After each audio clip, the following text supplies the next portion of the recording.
নমস্কার বন্ধুরা, আপনারা দেখছেন আদিত্য ভিডিও ব্লগ। এখন ডাইহাটের যে রামনবমী পুজো হয়েছে রামের, তারই বর্ণাঢ্য শোভাযাত্রা বেরিয়েছে আমাদের এই কাটোয়া বিধানসভা 270। এই কাটোয়া বিধানসভা যিনি প্রার্থী হয়েছেন কৃষ্ণ ঘোষ মহাশয়, ওনার নেতৃত্বে আজকে ডাইহাটের বিশাল পদযাত্রা।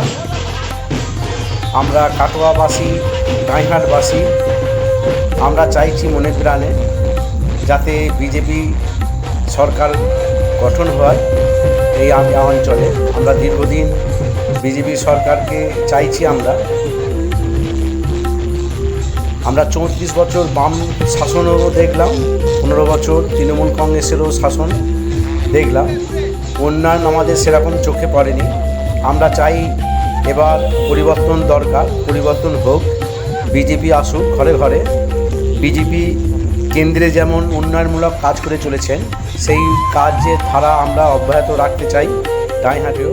আমাদের ডাইহাটে গঙ্গার একটি ব্রিজের দরকার আছে, কাটোয়া রেল গেটের ওপরে একটা ওভারব্রিজের দরকার আছে, এবং ডাইহাটের একটি ইলেকট্রিক চুল্লি, কলেজ, বিভিন্ন আমাদের আশা আছে, স্থায়ী বাস স্ট্যান্ড। এগুলো আমরা কৃষ্ণ ঘোষ মহাশয়কে বলেছি, উনি বলেছেন জেতার পর ওনার সব মনে থাকবে, উনি সব করবেন এগুলো। আপনারাও আমাদের এই বিজেপির পাশে থাকুন, চেষ্টা করুন বিজেপিকে এই ক্ষমতায় আনার জন্য। পরিবর্তন নিশ্চিত, তাই বিজেপি সরকার আমাদের ঘরে ঘরে চাই। আসুন আমরা সবাই হাতে হাত দিয়ে এই সরকারকে নিয়ে আসি আমাদের সোনার বাংলা গড়ার জন্য।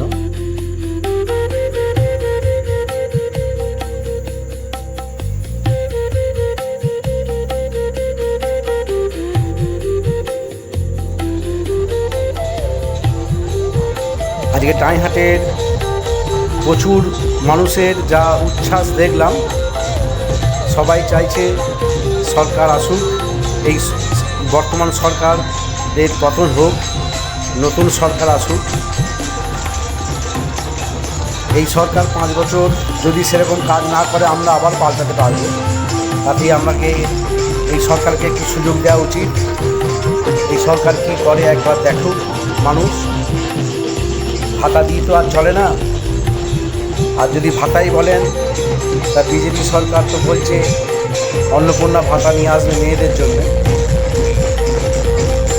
বেকারের চাকরি হবে, স্বাস্থ্য পরিষেবা ভালো হবে, শিক্ষা ব্যবস্থা ভালো হবে, অনেক কিছুই আশা আছে আমাদের।